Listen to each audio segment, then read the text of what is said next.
This is a story of my town.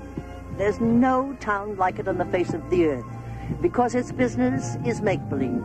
And for over 50 years, the people in this town have been getting up and going to work to tell the world a story. Down in that valley, some of them are busy crowning an emperor, and others are fighting the Civil War again. Somewhere else, a band of cattle thieves are shooting it out with the sheriff's posse. And two people who only met this morning are being married in front of an army of cameramen and crew. For this is Hollywood. You know, I've lived in this town for many years. I've acted in it, and I've written about it for 21 years. I've seen spectacular changes, because everything Hollywood does is spectacular. So are its people, and they're part of this story. But no story has ever come out of Hollywood as spectacular as the change going on right now to its work, to its homes, to its people. And you wouldn't have to go far to find it. You need only go as far as the studio gate. A bright, red-headed girl began her career here.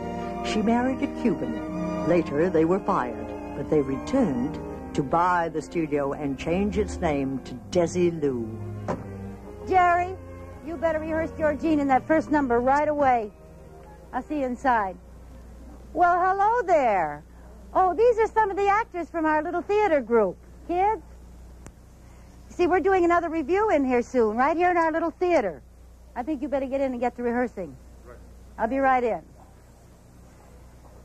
Here in our Desilu workshop, we have paid audiences.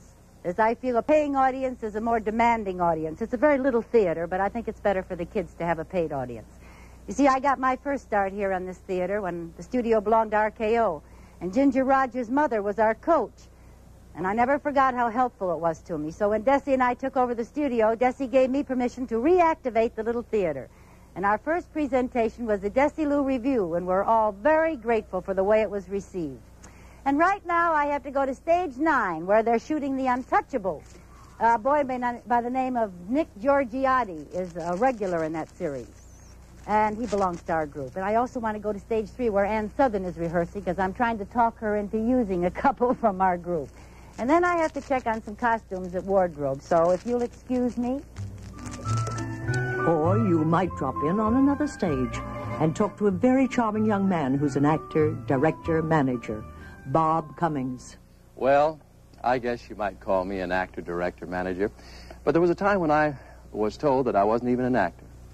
And that was by a very fine producer at Paramount. I'd been there for a number of years doing B pictures, and yet I wasn't really getting anywhere, just stirring batter. And one day this producer called me into his office and said, "Now look, Bob, this is not going to be an easy thing to tell you. But if I were you, I'd quit show business. You're a very nice fellow and all that, but you just don't connect. It's not enough to be just a nice fellow in Hollywood." I guess I agreed with him in a way, because no one was saying, "Hey, Mom, don't do the dishes. Bob Cummings is on at the Bijou." Well, about a week later, I got a call from Ernest Lubitsch, that really wonderful director, who said to me that he'd been watching my progress at Paramount, and he thought that I had quite a bit of talent. He said, "I really can't understand why you were dropped." Well, now I was pretty confused, because here were two top men whom I respected with completely different opinions about me. Well, Mr. Lubitsch was offering me a picture, a test, really, and we did the test, and it turned out wonderfully, but unfortunately the people with the money said, "Bob Cummings, are you kidding? We have to have a name." So I was back to wondering where the next meal was coming from again. One day again, I was at home reading, the phone rang, and a man with a German accent said, "Well, hello there, who is this?" And I said, "Well, hello down there, who is this?" And we kidded back and forth like that for a few moments. I thought it was just some friend that was joking. And then I suddenly realized it wasn't a friend joking. It was the great director, Henry Koster. It was really he. And he said the night before he'd been with Ernest Lubitsch at a function, and that Lubitsch had told him that I was some sort of a genius. And he said he was looking for a young genius with experience. Well, I'd done about 30 pictures up to then, and I did have quite a bit of experience. So I jumped at the chance he offered. It was a lead with Deanna Durbin at Universal in Three Smart Girls Grow Up. And it was this picture that got me star billing. Well, I owe a great debt of gratitude to Ernest Lubitsch for that and for a statement that he made to me at the time that I was doing the test for him. He said, "Bob, one day you're going to be your own director, and you're going to chop out a niche for yourself in this world." I didn't really realize then how prophetic that was, because along came television, and now I'm my own director, and if you don't mind at this moment, I'm going out and I'm going to keep chopping out that niche. On another stage, a young actor talking about young actors, Tony Perkins. I think that young people, young actors and actresses in Hollywood today have one problem collectively over any other.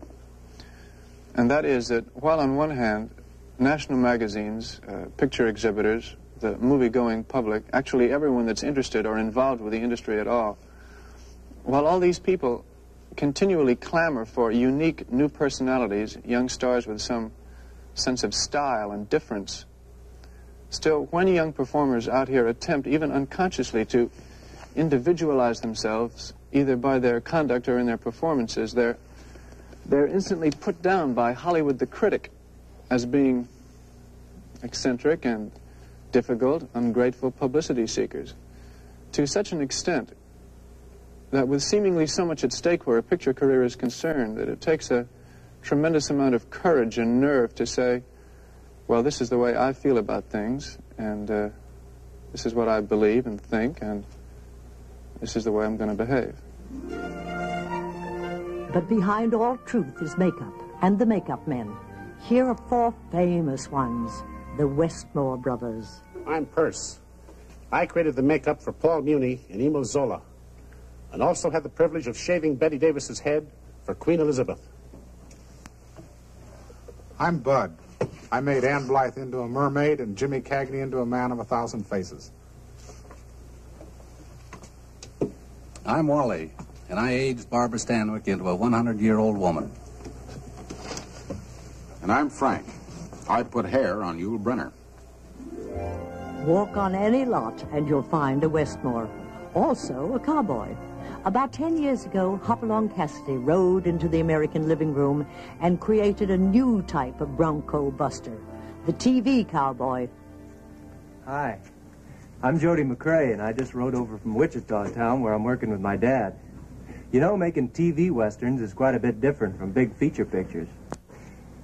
For one thing, we make 32 pictures a year instead of 4 or 5, so it's pretty fast work. And you have to learn a lot of dialogue in a short period of time. You got to be as fast with the words as you are with a gun. Just as the range has been fenced in by barbed wire, I think when TV came, it kind of fenced in the Western. So we concentrate on intensifying character and story to be told in a shorter period of time. Well, like they say in TV, time's mighty important. And I have to get over to Wichita town. Be seeing you. And where there's one cowboy, you'll often find another.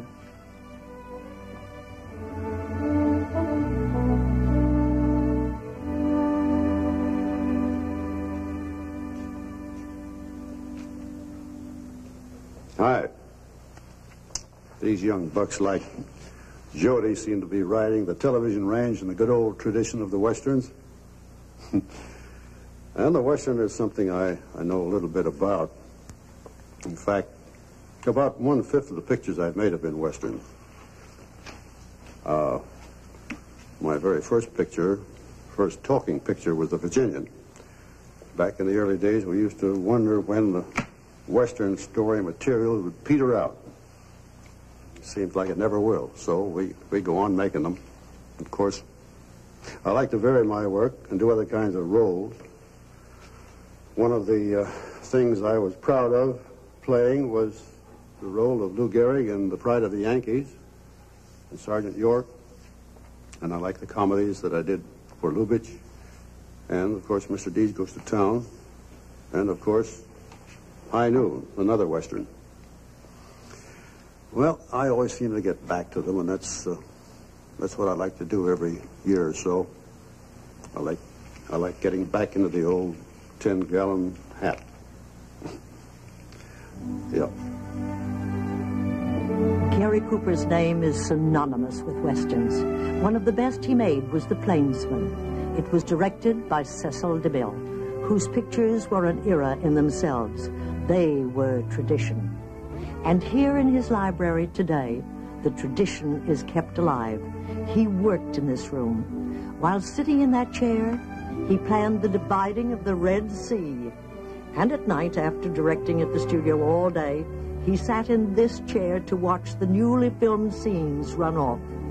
And beside him, taking notes, would be Ann Borkins, who cut and edited every DeMille picture for 40 years. How I came to work for Mr. DeMille was very amusing. I was secretary to his brother William. In those days, you know, there were no editors. All the directors cut their own pictures. William taught me. Well, later in my cutting room, when I would find a few minutes' time to slip away, I would always visit CB's set because they were the most colorful and exciting of all the sets on the lot. One day when I arrived, CB was being rather sharp as one of his assistants. And he turned to me and he said, "This is how it would be if you worked on my pictures. You wouldn't like it." And I said, "Someday, Mr. DeMille, I am going to work on your pictures." He turned to me and he was rather surprised, and he said, "You are? And what are you going to do?" I said, "I'm going to cut your pictures." "No one," he said, "will ever cut a picture of mine but me." Well, about 2 months or so later, I was in my cutting room, and one of his assistants came down and said, "What are you doing here? You're supposed to be on the set." And I said, "Me?" He said, "Yes, they must have forgotten to tell you. You're CB's new cutter. You're his new film editor." Well, that was the beginning of my 40 years. And they were the most exciting years and most satisfying years, working with Mr. DeMille on all his wonderful and exciting pictures. I wouldn't trade them at any cost. DeMille was awarded honors from all over the world. He was glorified and criticized. He said, "I make pictures for people, not for critics." He understood that people loved stories. He was master of the spectacle. And spectacle was Hollywood's cup of tea, from the San Francisco earthquake to William Wyler's chariot race. This particular point that we were talking about was here. Is this the same sort of set? Well, we'd have to depend upon the sun, don't you see? In the mornings, did you do that? You depended upon the sun, didn't you? In the morning, we shoot this side and the other. Excuse me just a second, Mr. Bush. We were just sort of sitting here discussing our mutual interest in chariot racing. The reason why this is so is because we have all at one point or another appeared in a production of Ben-Hur. My name is Stephen Boyd, and I play Messala in the present production of Ben-Hur. And one of the sort of things that we were discussing was the dangerous aspect and the excitement and all the rest of it in chariot racing. On the dangerous side, there was one particular point where I had to be dragged, and the company very kindly made a sort of a steel contraption that would give me some sort of protection around my stomach. And they naturally did a dry run on this just to see whether or not it would work or not. And I was down at the other end of the track, and I saw them go up on this dry run, and it looked all right to me, but when they got to the other end of it, they stopped, and they all got around, and they seemed like they were having a conference. So I wondered what was going on, and finally, the young Italian doctor who was there came walking down to me, and he said, "Steve, you want to die? Go die." Now it is my pleasure and privilege to introduce to you Francis X. Bushman, who played Messala in the original film version of Ben-Hur. Mr. Bushman was just telling me that he, too, found some difficulties with the chariot race. I should say wrecks every day and horses killed. But you know that one incident sticks in my mind. They were taking a close-up with me, showing all the other chariots in the rear, don't you know? They had a racing car right in front of me. They had 2 cameras on the platform. And right behind me was a chariot, you understand, coming right at me. And down here was an Englishman, one of the assistant directors. He was directing the other chariots. And over here was a little Italian with a bucket of volcanic dust. And he threw the dust down, you know, because we had no horses up here. Well, all of a sudden, the motor missed. Just enough to stay me a little bit. And these horses were all on my chariot. And here was this single tree with this big lion's head on it, right in this Englishman's face. And I have just looked around. I knew the horses' faces were right there, and I sliced around with my whip, caught all 4 across their faces, and, of course, saved his life. So when we got around and stopped, the Italian, he flew. He ran. We never saw him again. And the Englishman said to me, "Quite close, wasn't it?" Well, you know, I admired that fellow so much that I had him brought over here, and I suppose he's still here. And now, here was my opponent in the other Ben-Hur himself, the one who ruined me for life, Ramon Navarro. Thank you. I certainly remember that, but I also remember something else that happened to me during the filming of it. I was being dragged to the galleys, all chained, and we got to the oasis. I was extremely thirsty and rushed to get some water, and a Roman soldier picked me by the hair and threw me right back. They were not sure whether they were going to take it in Technicolor or black and white. So they were taking it, the whole sequence, in both, black and white and Technicolor. We took the scene 36 times. And then the director said, another time, please. I said, nothing doing. I said, you take your best 6 takes out of it, because I haven't enough hair to go around. Would have been fine, a bald-headed Ben-Hur. I would like to know what you think of this. I've been watching those boys over there and thinking that 35 years has passed between the first Ben-Hur and the one you're seeing today. You know, it wouldn't surprise me if they made another Ben-Hur sometime. There have always been big pictures and stars in the Brown Derby talking about them. And someone like me getting a good story out of it.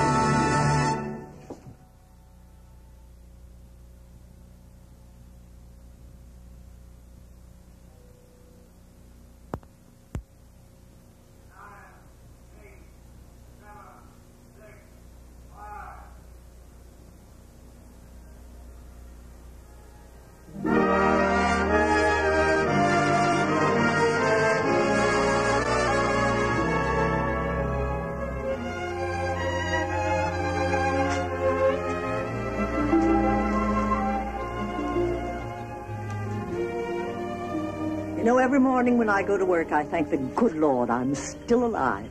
Like everybody else in this town, I go to work and come home at night. There are many kinds of homes in Hollywood.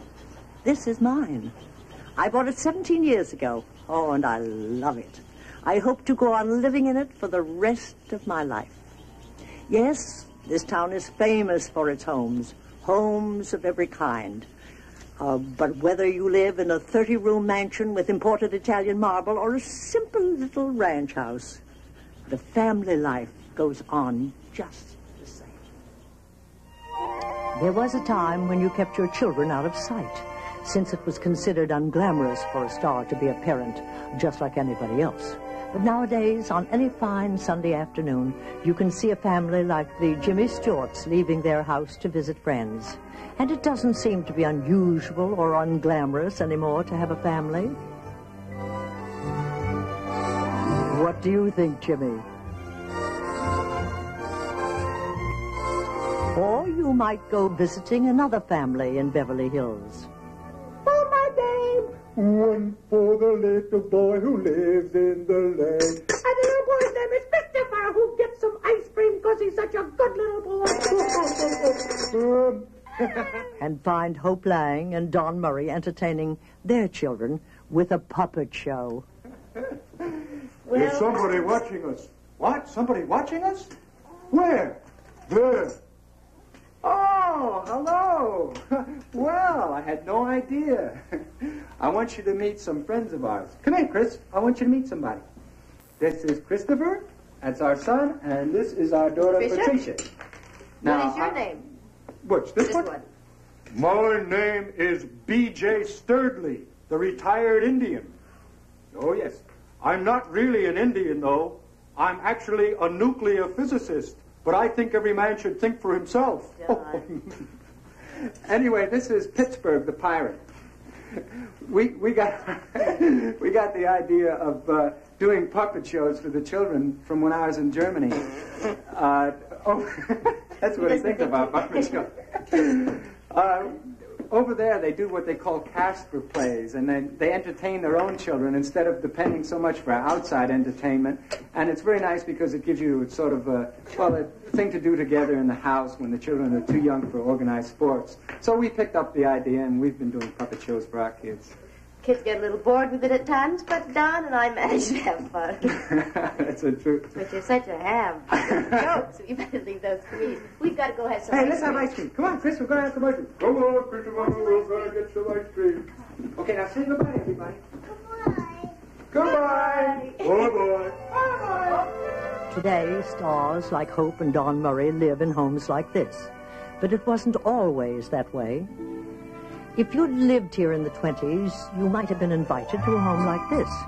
If you were expected for a dinner party, it was wise to take a little extra time, because this is how you would get from the front gate to the house. That is, if you were dropping in on the Harold Lloyds. And there you were, if you hadn't run out of gas.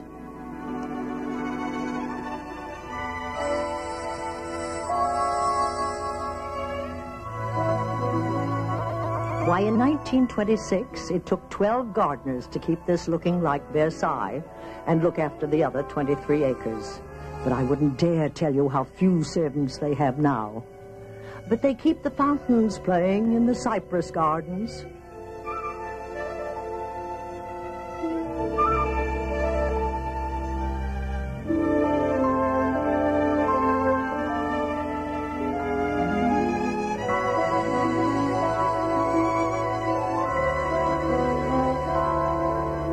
And there he is, Harold Lloyd, with his son Harold Jr. and his little granddaughter Susan.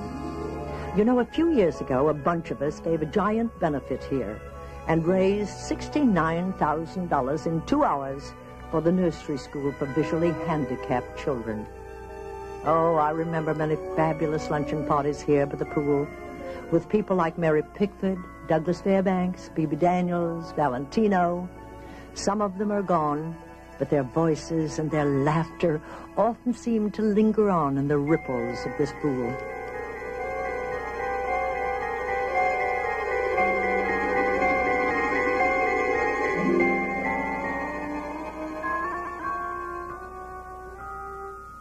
There are reflections and memories in this pool also, in the garden of another great house. When I stand looking at this home, I always seem to hear the sound of distant music, because there was always a party going on.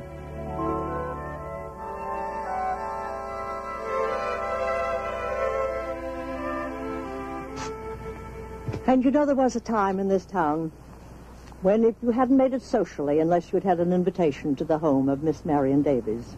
Marion loved big parties and gave them on a lavish scale. There were always music, dancing, hundreds of people swarming on the terraces of her many homes. Oh, you could almost always count on an ex-president, a European nobleman, several duchesses, or even a prime minister. Sir Winston Churchill and George Bernard Shaw were guests in her home.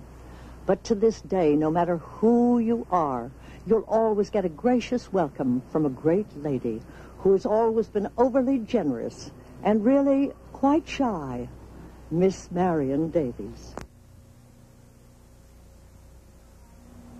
It's so nice to have you here. Welcome to my home.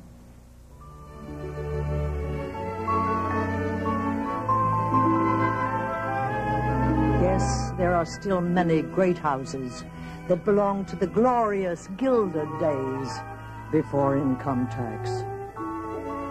And there are houses like these, charming, Victorian, gabled, with wide green lawns and gracious trees that remind one of a Midwestern town so long ago.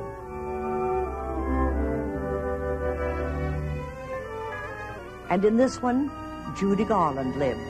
And from that porch window on the side, she sang her heart out to the boy next door.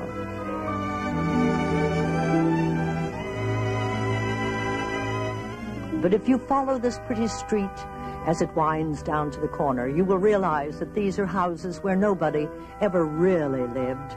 And the street isn't listed in any directory because it was built for the movie Meet Me in St. Louis. And where its pavement ends, all you would find would be trucks, trailers, and lighting equipment, because these houses are in the back lot at MGM. And these charming houses belong to a very famous street in Filmland. And on it once, a very famous family lived. Oh, hi. This is Carville Street. And that's Judge Hardy's house, where all the Andy Hardy pictures were made. And I'm Andy Hardy's son. Well, Mickey Rooney's son, Teddy. My dad said I ought to come down here and look it over, the way he used to do when he was a kid, because I'm in the business, too. Tomorrow, I'm going to start the first of my television series, called The Man of the House. You see, in TV and movies, you got to learn from the bottom up, because it's tough. That's what I keep on telling my dad. He says it was tough in his early days, but how would he know? He was only a kid. So long.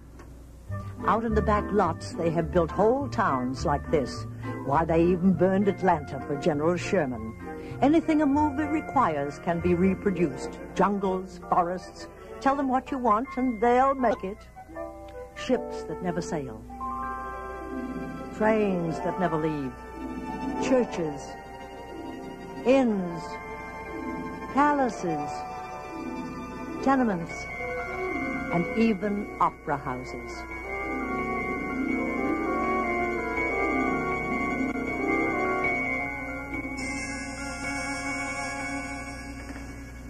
Yes, this is the Paris Opera House at Universal, now Revue Studios, one of the oldest sets left standing in this town.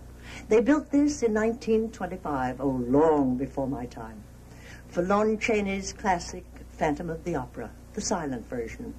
Countless theater scenes have been shot here, but it's always spoken of as the Phantom set. Why, up there is the original chandelier, which Lon, as the Phantom, cut down and sent crashing on the audience of extras, glittering in fake rhinestone jewelry, oh, so long ago, and fake orchestras tuned up in that pit. When it stands empty like this, it's so full of ghosts. Many great stars of the past have acted and sung roles on this make-believe stage. Stars like John Barrymore. The play's the thing. Wherein Tyrone Power. This flesh was seeded from no foreign grave. Mario Lanza.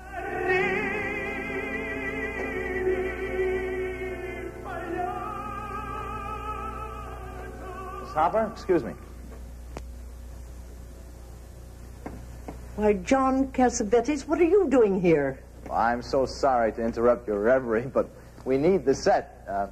We're rehearsing a scene from Johnny Staccato, and we had this theater for only 1 hour. We're so busy here. Okay, it's all yours. You're an angel. You know, I've been thrown off better sets than this. You think Rome wasn't built in a day? They could build it on a back lot. But lately, a big change has come about, and only a famous director like King Vidor could explain the reason for it. Nowadays, you don't build Rome, you go there. A few years ago, the big screen was resurrected and revived, but the big screen made new demands on our talents. The little faked-up sets on the Hollywood backlots were doomed. Directors started searching the face of the world for authentic locations. Stories had to be bigger, more spectacular in order to fill the giant screen. Well, I remember back in the 20s when we made battle scenes for the big parade, we used 400 extras. In my latest film, Solomon and Sheba, made entirely in Spain, we used 5,000. In the earlier film, Behind a Battle Close-Up of John Gilbert, we used 50 soldiers. In battle close-ups of Yul Brynner as Solomon, we used 1,000 for the background action alone. If you would ask me if these new techniques presented added problems, I would have to answer yes, they do. But if you enjoy your work as much as I do, there are no problems. Great directors created great stars. The earlier stars were molded out of the dust of illusion. They were kept in the half-light. One of these magical stars has remained young in looks and outlook, Gloria Swanson. Cecil DeMille made pictures of splendor and grandeur. And I've always believed that The screen should be an auditorium of escape, a dream world. This is what I think women want. It was Mary who used to take, well, John to the movies. Why? Because she could identify herself on the screen. Now, John can still identify himself because the men of his age are still there, but I think they're now playing opposite youngsters. And so, therefore, Mary could no longer identify herself. Pictures were made for the adult woman, and it was she who made the pictures so well known, not only in America, but throughout the world. And most of these pictures allowed people to escape through romance and love.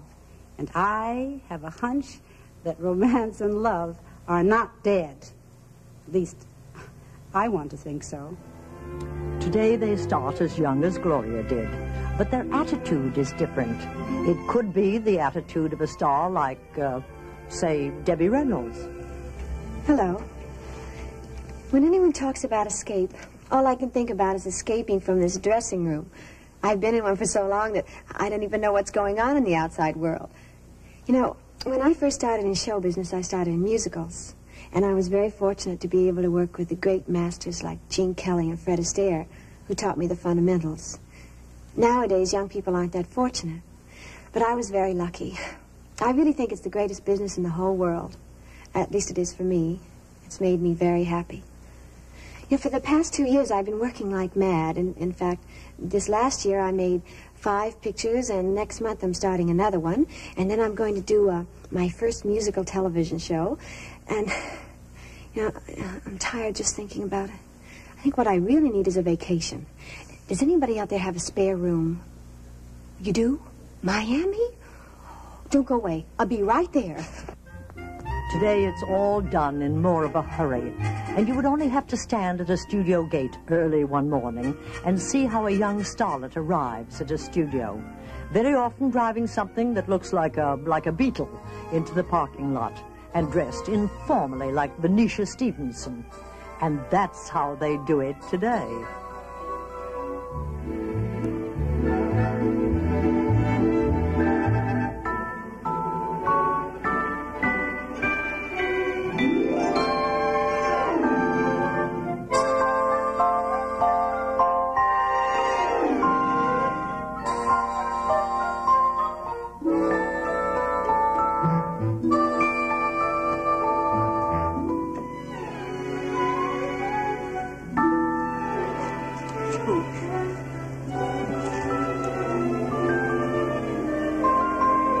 This is the way they used to do it.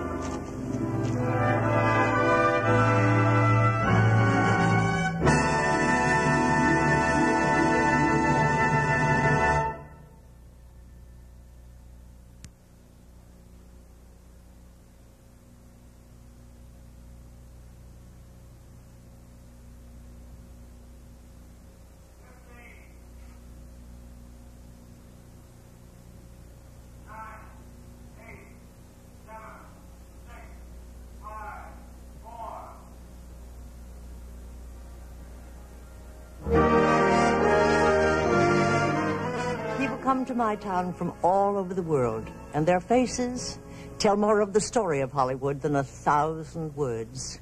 Since the beginning of movies, an endless parade of faces has moved across the screen, and among the host of them, only one, I think, has the right to be called a legend.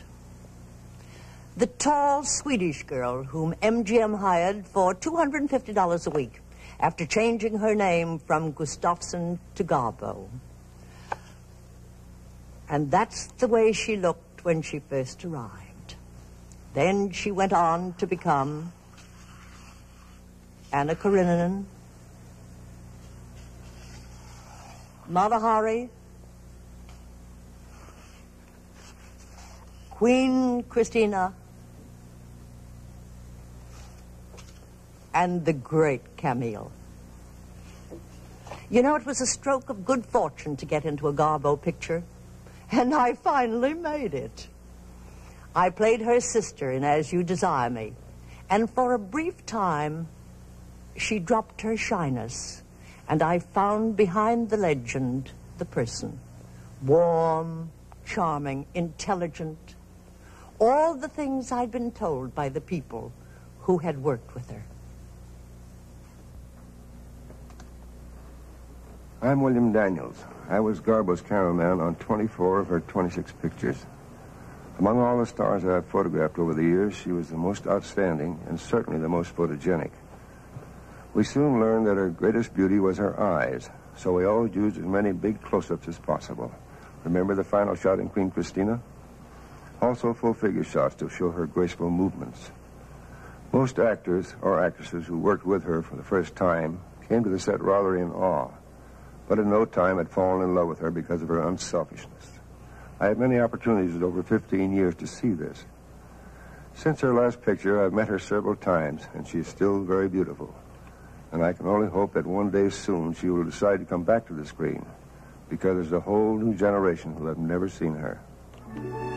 The older generation saw her first in The Torrent. It was silent, for the screen hadn't yet begun to talk. And she played opposite a young, popular leading man, the first in a long parade of the men who made love to Garbo and vice versa. Ricardo Cortez. Yes, I was Miss Garbo's first leading man. I remember when she first came on the set and we were introduced by the director. And within a few minutes, we were playing a torrid love scene. I admired Miss Garbo very much. She was sensitive and very shy, and a hard worker. I recall we had to do a night scene in which a dam had burst, and when the water hit us in the tank, why, she was practically drowned. But she never complained, and she was always that way. Now, during the time we were making the picture, a friend of mine came on the set with Marcus Lowe, who was then president of MGM Pictures. And my friend said, who was that girl? Mr. Lowe looked at Miss Garbo and said, I don't know. Some girl they brought over from Sweden. That girl from Sweden was something, wasn't she? As Garbo is immortal, so is Mickey. And the man who created him. Yes, that's the mouse. The only mouse to ever win an Oscar. And to show his appreciation, he presented me with this mousker. It says, to Walt, in appreciation, Mickey Mouse. Mickey and I have been friends a long time, 32 years. This is a film clip from his first motion picture, Steamboat Willie, made in 1928 at the cost of $1,200. Mickey became a star in his own right from the beginning. People all over the world sort of put him on a pedestal. And whenever he did anything wrong, they would write in and tell us about it. This forced us to create another character, a more mischievous character, a duck. Donald, that is. But it was Mickey who opened the door for everything that has happened since. He made it possible for us to produce our first feature-length cartoon, Snow White and the Seven Dwarfs. And the many things that followed, such as Disneyland the Park, the Magic Kingdom in Anaheim, that has been visited by over 20 million people from all over the world. And then our television programs, our true life adventure features, and the many, many other things that we have produced since. The first $1,200 Mickey Mouse cartoon made it possible for us to take the time and the money, $3.5 million, to make our latest cartoon feature, 101 Dalmatians, which is on the drawing boards now. What Mickey Mouse began keeps me busier than I've ever been before in my life, but I love it. And I have a soft spot in my heart for him. For whatever we are is due to the mouse. And I'm glad that Hedda has paid him the honor of placing him among the Hollywood immortals. It couldn't happen to a nicer mouse. Walt Disney has made pictures for all children from 8 to 80. Children in any town are the promise of its future, and one of Hollywood's most promising ones is Judy Garland and Vincent Minnelli's little daughter, Liza. There's a land that I heard of once in a lullaby. Somewhere over the rainbow, skies are blue, and the dreams that you dare to dream really do come true. Someday I wish upon a star and wake up where the clouds are far behind me, where troubles melt like lemon drops away above the chimney tops. That's where you'll find somewhere over the rainbow, bluebirds fly, birds fly over the rainbow. Why, then, oh, why can't I live happy little bluebirds fly beyond the rainbow? Why, oh, why can't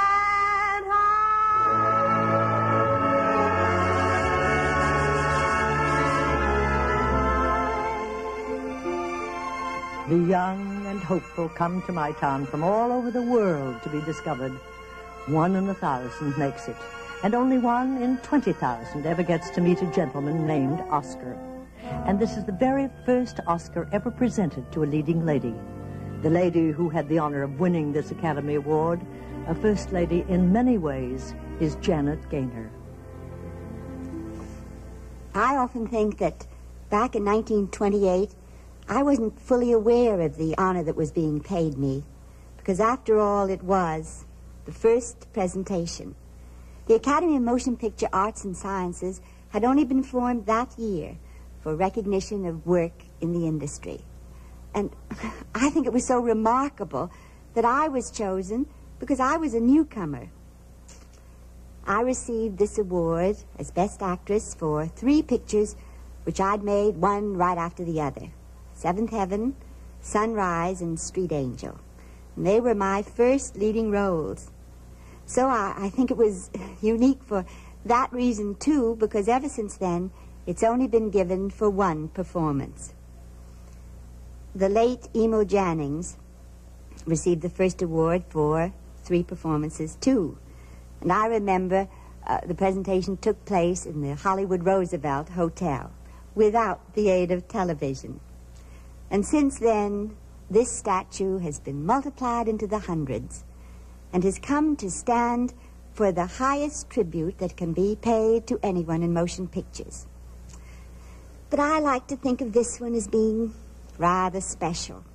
A little old, but very dear. But there is no one in Hollywood more highly regarded than Bob Hope.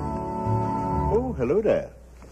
Say, you know, the theme of this program, in case you've been dial twirling, is Our Town, Hollywood. Much has been said and written about Hollywood these past 25 years, and at this time, I'm allowed 3 minutes for rebuttal. Many ugly lies are created about Hollywood, which later turn out to be true. This is merely characteristic of any town trying to make good. But there's one thing you can say about Hollywood that you can't say about other small towns. Nobody goes around spreading gossip behind other people's backs. The columnists say it here, right to your face. I enjoyed the discourse on makeup earlier, and you've got to hand it to those makeup men. They've done more for American women than community property. We all owe a lot to our makeup men. the Rembrandts of the wrinkles, the Picassos of the crow's feet. How can the industry ever repay the men who thought of putting sequins on Doris Day's freckles? The men who put the weights in Robert Mitchum's eyelids? How can we ever repay the genius who thought of putting ping-pong balls under Audrey Hepburn's cheekbones? And you get an idea of the real ingenuity of the makeup artist when you realize that Tony Curtis originally came out here to play Pa Kettle. And Rhonda Fleming, I bet you didn't know that she used to go under the name of Zazu Pitts. Of course, some stars have to depend on looks to get parts. Poor slobs. I get my parts in the true tradition of the real actor. I put money in the picture. No, I never fully unleash my makeup man. After all, it'd be silly having two Rock Hudsons around. And my makeup man's a nice fellow, nice about little things like not asking for stunt pay. And I feel that I'm lucky. I really do. Mother Nature took care of me. I just thought I'd tell you, so many people think it was a truck. I've been unpacking. I just spent a week in Alaska with Jane Mansfield. There's nothing I won't do to entertain our troops. No, I just made a quick flight to Alaska. Of course, the fact that the TV investigation was going on had nothing to do with it. That investigation is really something, isn't it? Who would ever think that wrestling would turn out to be the most honest thing on TV? And they're really cracking down on the payola thing here at NBC. And I want to thank all of you who didn't send me Christmas presents. It's really getting ridiculous. This morning, General Sarnoff sent for my x-rays. I think they're going too far with this honesty thing. The other night on Wells Fargo, the heavies held up the stagecoach and gave back all the money from the week before. For instance, we filmed our TV show in Alaska with Jane Mansfield, Steve McQueen, Francis Langford, Skinny Ennis, Jerry Colonna, Neil Adams, Tony Romano, and Jane Mansfield. Funny how that name keeps popping up. It's the first trip in 5 years we made without Hedda, our favorite den mother. You know, she makes a wonderful chaperone. Funny how careful you get with 400 newspapers looking over your shoulder. And Hedda has a fabulous fund of Hollywood knowledge. She knows who's who, who's where, where's what, and how, when, and where there's going to be some hoo-hooing. Hedda's a listener on the largest party line in the world. And she has to wear those big hats to keep the secrets from leaking out. Hedda's hats were a sensation overseas. They kept waiting for the little green man to get out. And she can remember back to when Hollywood was making smellies accidentally, when Shirley Temple was reading her own storybook and Bing was doing Dean Martin's act, when Mickey Rooney was drinking milk and Yul Brynner was using Cookie's comb. She really knows Hollywood all the way from Beverly Bain to Tuesday Weld, from Elmo Lincoln to Rip Torn. And Hedda's always encouraged young talent. Years ago, she told me to keep on with what I was doing, never to give up. What I didn't like about it, I was working in my brother's butcher shop at the time. And I must say in honesty that Hedda and I have had our little feuds. It started the day I was born. I'd promised her the exclusive on my birth, and to this day she swears I tipped off my mother. And I think Hedda's gowns are very colorful tonight. She makes the NBC peacock look like a beatnik seagull. By the way, they have a Beatniks Anonymous out here now. If a beatnik feels like he wants to take a bath or dress up, he calls a friend. But back to Hedda, I want to say that she's a good friend. She's very exciting, very provocative in her business, but she loves her work and she loves this business. She loves the movies, she loves the people, and they love her. It's one Hollywood romance that's lasted. All this and all these people are only a small part of the story of my town, and of its past and present. Nobody can write the finish, for nobody can prophesy it. Always there have been people saying, this is the end. Always there will be people saying, this is a beginning. Hollywood can only reflect a way of life, and life is ever-changing. But come sound, come big screen, come television, and whatever they may invent after that, one thing will remain steadfast.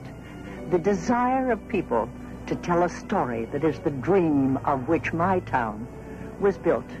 And that dream will remain forever.